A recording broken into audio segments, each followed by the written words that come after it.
Bahannya ngancur dari spon ya. Kapok saya, malas sejak Jakarta kapok. Usai mengaku mendapat intimidasi dari anggota Babinsa dan Babin Kamtibnas karena dituduh menjual es gabus menggunakan bahan spons, Sudrajat kini banjir dukungan. Bantuan silih berganti datang ke rumahnya.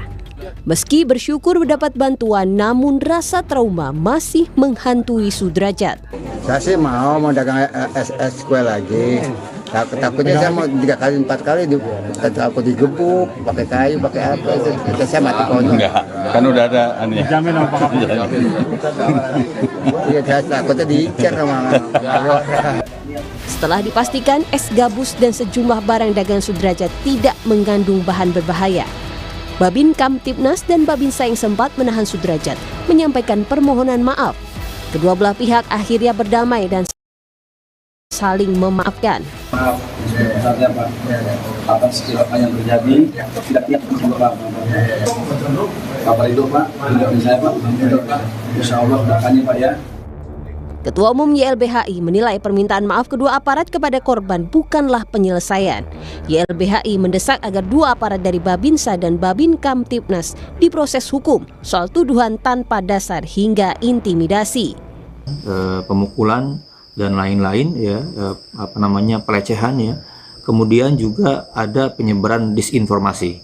Ini jelas menyebarkan berita bohong ya, palsu kepada masyarakat tentang makanan yang dilakukan. Jadi sanksinya bukan hanya minta maaf, tapi juga harusnya diberikan atau diarahkan menuju penyidikan dan dibawa ke pengadilan.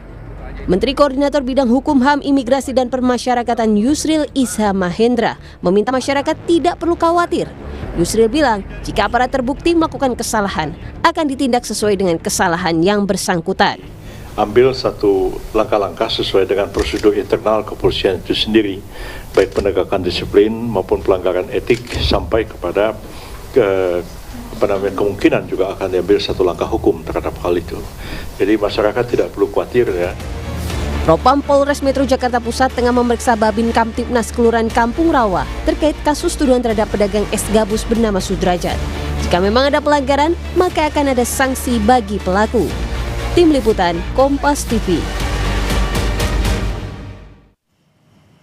Saudara, dua aparat yang telah menuduh pedagang es gabus berjualan dengan bahan spons telah meminta maaf. Bagaimana kemudian sanksi yang pada dua aparat ini jika terbukti ada dilakukannya pelanggaran etik? Kita akan berdialog dengan Komjen Purnawirawan Susno Duaji, Kabarreskrim Polri tahun 2008 hingga 2009. Selamat malam Pak Susno, apa kabar? Selamat malam Mbak Vina, selamat malam Mbak Valen, selamat malam para pemirsa sekalian, kabar baik? Kabar baik. Pak, ini dengan melihat tindakan aparat di lapangan yang menuduh pedagang es gabus, ini apakah ada pelanggaran SOP? Ya jelas itu ngawur gitu. Jadi tidak bisa menuduh orang langsung melakukan wah ini palsu, wah ini membahayakan. Sampai kemana kewenangan dia? Dia kan Babin Kamtibmas, yang satu lagi Babinsa. Kalau memang mencurigai ada sesuatu yang melanggar hukum terkait dengan undang-undang masalah makanan, masalah obat, masalah minuman, itu kan ada. Polisi melakukan tindakan hukum, melakukan penyelidikan, kemudian diperiksa di laboratorium. Tidak bisa hanya dengan mata telanjang aja, wah ini bahannya berbahaya, wah ini palsu, apalagi langsung disebarkan. Apalagi langsung melakukan hal-hal yang tidak pantas, misalnya membuat suatu tuduhan yang tidak enak, ya, kemudian melakukan kekerasan, baik kekerasan karena perkataan gitu, atau kekerasan fisik gitu, itu pelanggarannya udah banyak sekali loh. Satu, penyalahgunaan wewenang ya, baik Polri maupun dari TNI-nya ya. Yang kedua, melakukan kalau ada penganiayaan itu pelanggaran hukum pidana loh. Penganiayaan itu pidana. Polri tunduk pada pidana umum ya, peradilan umum, kalau TNI tunduknya pada peradilan militer.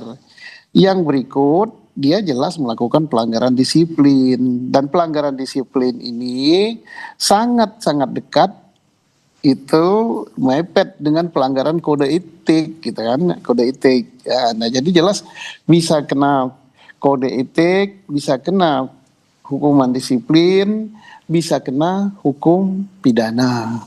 Jadi berat ini, dan ini juga supaya menjadi contoh bagi yang lain. Oke, Dan berarti kalau iya, berarti bisa dibilang kalau ini tindakan yang terlalu gegabah ya, karena balik lagi ini bukan kewenangannya. Dan ini berarti kalau misalnya ada kasus seperti ini harus melibatkan tenaga ahli seperti Dinkes atau BPOM, begitu ya Pak ya, untuk bisa membuktikan hal itu jika memang diketahui ada kesalahan. iya, jadi tidak bisa diselesaikan dengan kayak peradilan jalanan seperti itu, langsung dirampas, kemudian diremes-remes, kemudian dimarahi, dipukul, kalau udah ada ya, mudah-mudahan saja tidak ada tindakan kekerasan fisik.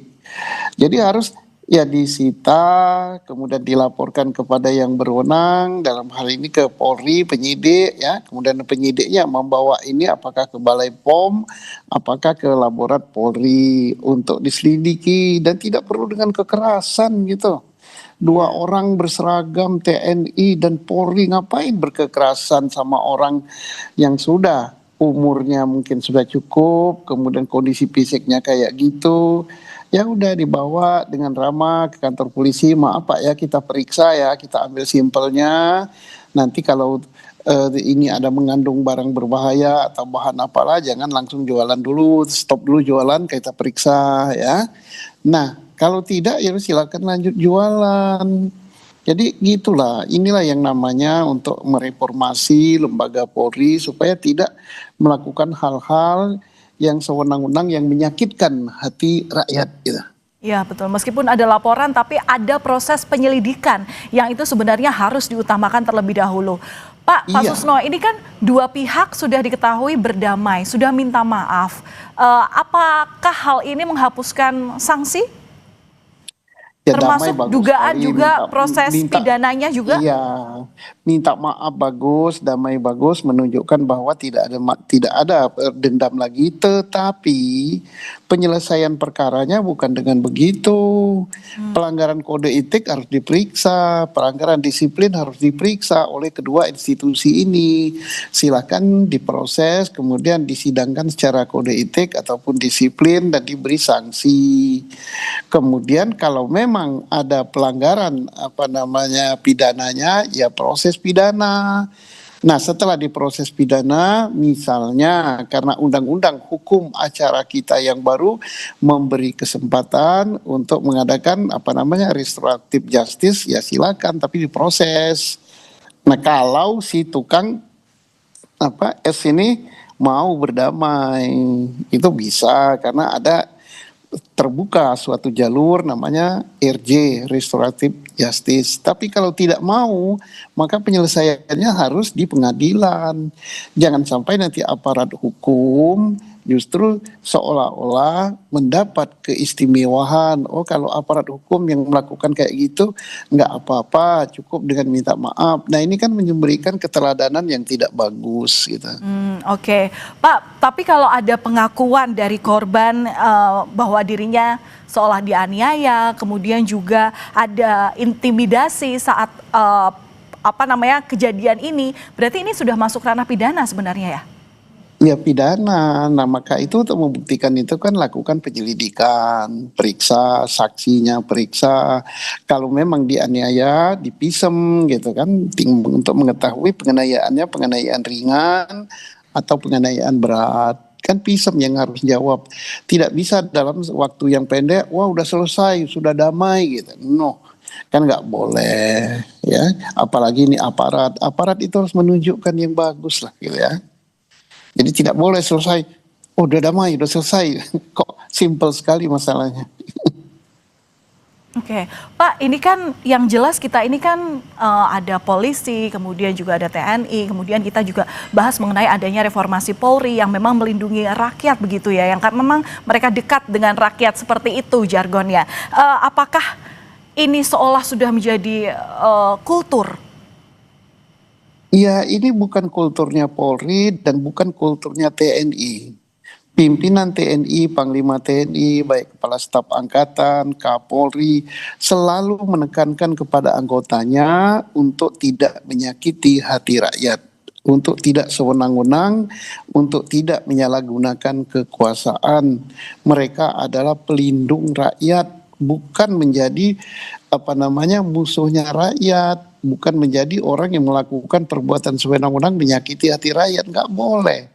Ini kan pada level bawah. Kalau level Kapolri, Panglima TNI, Kepala Staf, di mana-mana pidatonya, arahannya untuk semua anggota supaya tidak menyakiti hati rakyat. Bahkan termasuk itu di dalam kode etik masuk, kemudian sumpah prajurit masuk, sabta marga masuk, gitu kan. Nah, itulah yang harus dihayati. Tapi dengan adanya perilaku yang semacam ini, seolah-olah apa yang disampaikan di dalam kode etik Polri, apa yang disampaikan pengarahan pimpinan, ini menjadi sirna gitu. Oke, Pak, apa yang perlu diperbaiki dengan adanya kasus ini untuk mengembalikan kepercayaan rakyat kepada TNI Polri? Ya, tegakkan aturan. Jangan menegakkan aturan itu adalah kepada rakyat kalau rakyat bersalah. Yang harus ditegakkan juga, bahkan lebih penting sebelum menegakkan aturan itu keluar adalah kepada di dalam tubuh sendiri. Ya, jadi tegakkan aturan pelanggaran karena mereka sudah melanggar kode etik, sudah melanggar disiplin, dan bisa juga terbukti nantinya melanggar pidana. Ya, proses. Gimana prosesnya? Oh, nanti kalau damai gimana? Lihat kasusnya, kalau ancamannya berapa, ada ketentuan restoratif justice bisa diselesaikan, tapi ada aturan hukumnya untuk menuju ke situ. Tidak langsung datang ketemu salaman, dah selesai ya, kita udah damai. Nggak bisa, nggak ada aturan gitu untuk pidana. Pidana itu kalau delik aduan dicabut, kalau bukan delik aduan berjalan sampai ke pengadilan kalau terbukti.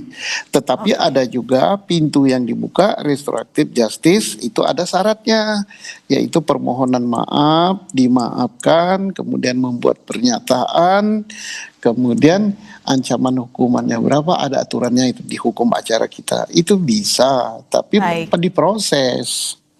Baik, kita akan melihat bagaimana proses transparansi utamanya untuk menegakkan keadilan lagi-lagi untuk bisa membuktikan dan mengembalikan kepercayaan dari masyarakat.